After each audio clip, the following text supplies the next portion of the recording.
Welcome to another addition of creative block. મારી સાથે છે ચિરાયુ, દીપ અને ઓમ. અને આજે અમે ચર્ચા કરીશું અબાઉટ ટુ વિડીયોઝ.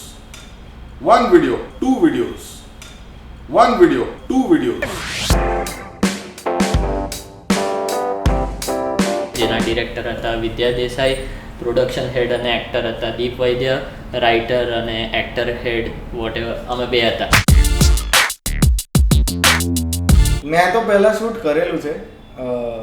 અમારે એક મૂવી હતું જેમાં મોલનો પાર્ટ હતો. સો મને તો એક્સપિરિયન્સ છે એવું. આઈ એમ પ્રો એટ ઇટ. કઈ પિક્ચર એ હજુ રિલીઝ નહીં થઈ. મોલમાં શૂટ કરવા માટે પહેલાં તો રેકી માટે અમે લોકો ગયા હતા 1 દિવસ 2 દિવસ પહેલાં, અને જોવા માટે કે કેટલી ભીડ હોય છે, કેટલા લોકો હોય છે. આમ કોવિડના લીધે બરોડાની અંદર અમુક લોકો તો લાઈક સારા એવા લોકો તો આમ સજાગ છે, નથી જતા ભીડભાડવાળી જગ્યાઓ હોય, અને જાય છે તો પણ મોલમાં જેટલા હતા એટલા ડિસ્ટન્સ મેન્ટેન કરીને હતા.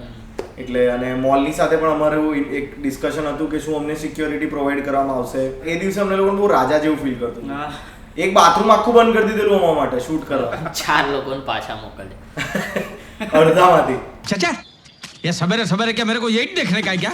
મોલમાં શૂટ કરવાનું એક પહેલાંથી બિફોર લાઈક પ્રી પ્રોડક્શનમાં જ અમે લોકો વિચારી લીધેલું કે ત્યાં જે અવાજ આવશે ને એટલે ડબિંગ થશે એ પહેલાંથી ખાતરી હતી જ, કારણ કે અમે વી શોટ અને એમાં કેવું હતું કે because it was a mall અને નોર્મ્સના હિસાબે everybody has to compulsorily wear a mask.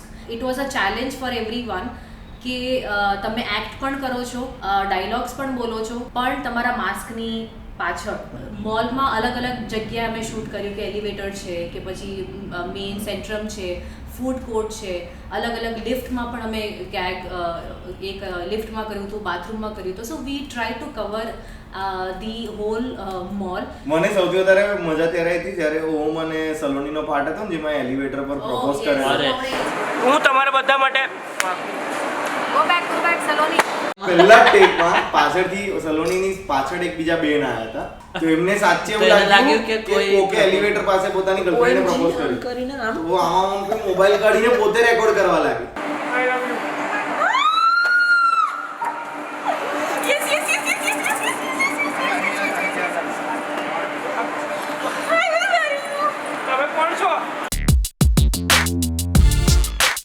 Safety મેજર્સમાં અમે લોકો બધાએ માસ્ક કન્ટિન્યુઅસલી પહેરી રાખ્યા હતા, અને બધાની પાસે પોતાનું એક સેનિટાઈઝરનું બોટલ હતું. જો કોઈ આવ્યું પણ છે ફોટો લેવા માટે કોઈ ટીમના મેમ્બર સાથે, સો વી મેડ શ્યોર કે સેલ્ફી લે બટ એક ડિસ્ટન્સ મેન્ટેન કરીને દૂરથી.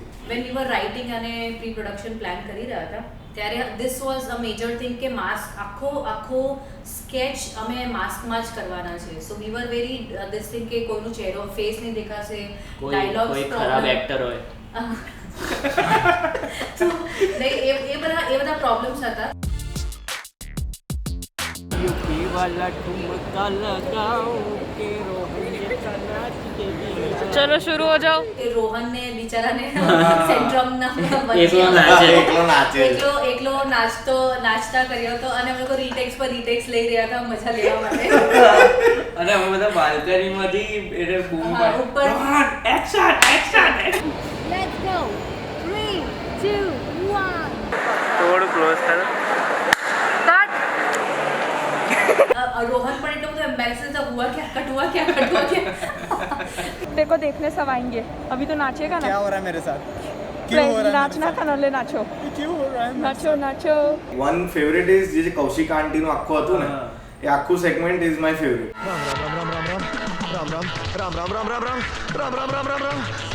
અને જે રિલેટ થાય એવું હોય ને તો એ પેલું રોહન વાળો જ એક હતો જેમાં રોહન દોડતો આવે છે અને સિક્યોરિટી ચેક પાસે ઉતાવળ કરાવડાવે છે બીકોઝ એ લેટ પહોંચ્યો છે. હાલા આવશું લા આપ કોઈ થઈ જાય લેટ, હવે શાંતિ રાખતું યાર. So that is the most relatable to me because I am not the guy who is late, but I am the guy who is waiting upstairs. હશે શું તારી વાત કરું? મને બ્લોગર વાળો મને બી બ્લોગર મને બ્લોગરમાં એક જ હા એ જ કરે. તું એ શું કરે છે? મારું ફેવરિટ તો મારું જ હતું, જે પેલા ફોટા. અરે મેં આખા ઇન્ડિયાભરમાં આવા લોકો જોયા છે જે અંકલ હોય ને એ ખાલી આમ અને આવું સેન્ટા ક્લોઝ અમે આવું કરી દો ભાઈ એવો હોય ગિફ્ટ તો આપે જ છે ને, અને દાદા બી છે તો આશીર્વાદ લે આમ ખોટું ઓકવર્ડલી ઊભા પેલા અંકલ હોય ને કે આ તો હું રાજસ્થાનમાં ઘરમાં બતાવીશ એવું.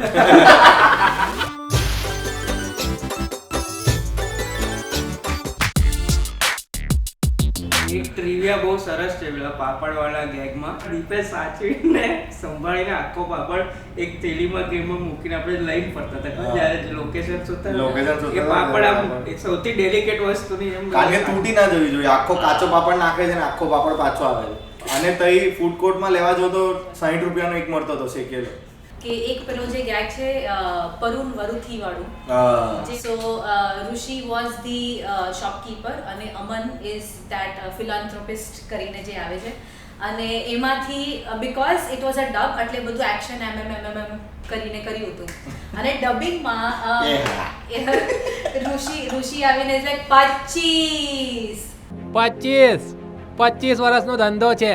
It I don't know what is the reference but the way he said that અને બધાએ એને પકડીને એને જે રેગિંગ કરી છે, બુલી કરી છે. અને હવે એનું નામ ઋષિ નથી, ઓફિસમેન નામ છે પચીસ. એ હા, જ્યારે રફ કટ બન્યું વિથ ધ ન્યૂ ડબ એમાં it was so hilarious thanks to Deep. કારણ કે ફર્સ્ટ એને જે એનો જે પાર્કિંગ વાળો જે કેરેક્ટર છે એને અપેરેન્ટલી ખબર નહીં શું થયું ડબિંગ સીન્સમાં ઓમ અને ડબિંગ સ્ટુડિયોમાં આ લોકોને શું ખુરાફાતી હતી કે આને આખું કેરેક્ટર સાઉથ ઇન્ડિયન કરવાય. मचाई ओपन पेट्रोल का ढाकड़ा डाल डिक्की ओपन करोड़ा. એ ટાઈમમાં એવું હતું કે ડબિંગ સ્ટુડિયોમાં એ વસ્તુ બહુ જ ફની લાગી રહી હતી. પ્રજ્વલભાઈ બેઠા હતા અમે લોકો ગાંડાની જેમ આંખમાંથી આંસુ પડી ગયા હતા એક ટાઈમ પછી. पोड़ा Done for the day. Wrap for the day.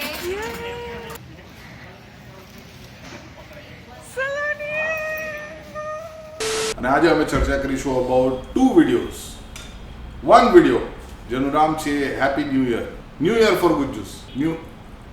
બેસતું વરસ.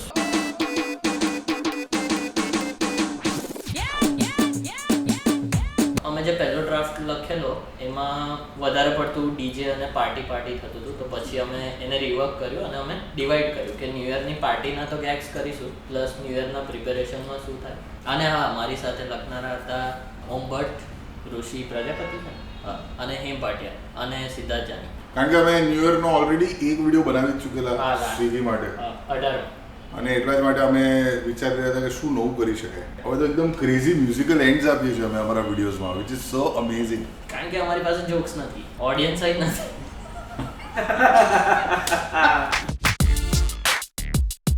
શૂટિંગ ટાઈમ બહુ જ ટાઈમ કન્સ્ટન્ટ હતો કારણ કે ન્યૂ યર તો 31મી તારીખ પહેલાં જ અમારે રિલીઝ કરવો પડે સ્કેચ અને 31મી સાંજે જ અમે આ સ્કેચ રિલીઝ કરેલો. હવે મંડેના શૂટ કર્યું એટલે અમે early morning after a long time સવારે કેટલા 7 વાગ્યાનું શૂટ શરૂ કરેલું.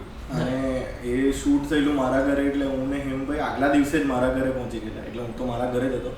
પાર્ટી પાર્ટ બતાવવાનું હોય એટલે અમે ડે લાઇટમાં શૂટ કરો તો અંદરથી એટલે બહારથી લાઇટ આવતી હોય સનલાઇટ ને એવું તો ઘરની બધી બારી પર બ્લેક ચાર્ટ પેપર માર્યા છે, બધું અંદરું કરી નાખ્યું, લાઇટો લગાવી. એ દિવસે મારું ડાયટ તૂટેલું કારણ કે મને મનમોહનના સમોસા ખવડાયેલા લોકો. એમાં મરચું બહુ મોટું આવે છે પણ બાકી સ્વાદ ચટણી જેવો ડુંગળી બહુ આવે છે. ડુંગળી બી ખાસી બધી. 3 days later. મનમોહન પર સમોસા એ મારી પાસે આ મંગાવે છે સમોસા સેટ પર કારણ કે ડુંગળી પેક કરીને ઘેર લઈ જાય છે. એ લોકો આપે એટલે થેલો ભરીને ડુંગળી આવે. ડુંગળી ચોર છે પણ આવે તો સારું છે. મને ખાલી એમાં મરચાથી પ્રોબ્લેમ. કેવું ચાલે ધંધા પાણી? અરે બધા મજામાં. अरे बता मजा ने नो चले धंधो पानी. મને તો એક જ નાર્સિસિસ્ટ આન્સર, પાર્ટી કેવી ચાલે? પાર્ટી ફોર્મમાં. હા ભાઈ એ બેસ્ટ છે. ઓઢણી ઉડી જાય. એટલો ગુસ્સો આવે ને ઘણી વખત ચહેરા ઉપર પણ એ જે ફ્લેમ પોઈન્ટ્સ દેખાડે ને ટડી વગર કામની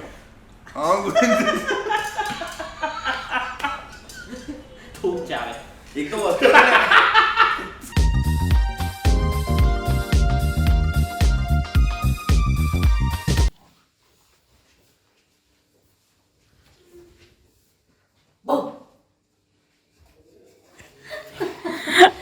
ઊંઘી જાવ કેમ શોક જ ના થયો મને પ્રોબ્લેમ છે ના ના હશે જ કેટલું આ ગુલાબજાંબુ લાવ્યા મારા માટે. બહુ મસ્તી મેં તો અંદર 5 ખાધા હા કે એ સીનનો સૌથી બેસ્ટ પાર્ટ એ છે કે સિદ્ધાર્થ જાની ગુલાબ જામુન ને ચિકનની જેમ ખાય છે. અરે યાર આ લોકો એવા જ છે. આપણે પાર્ટીમાં જઈને ખાઈ પીને જલસા કરવાના. પ્લીઝ મેમ્બર્સ, તમે બીજા લોકોને પણ કહો કે મેમ્બરશિપમાં જોડાય, મજા કરશે એ લોકો પણ તમારી જેમ જ. અને તમે બહારના દેશમાં રહેતા હો તો thank you so very much. તમે તમારા વતન સાથે અમારા થ્રુ જોડાયેલા છો. So please like, share and subscribe to the comedy factory. ને આવી જ રીતે સજેશન્સ આપતા રહેજો. તમને વધારે શું જોવું છે ક્રિએટિવ બ્લોગમાં એ પણ કહેતા રહેજો. બાકી તો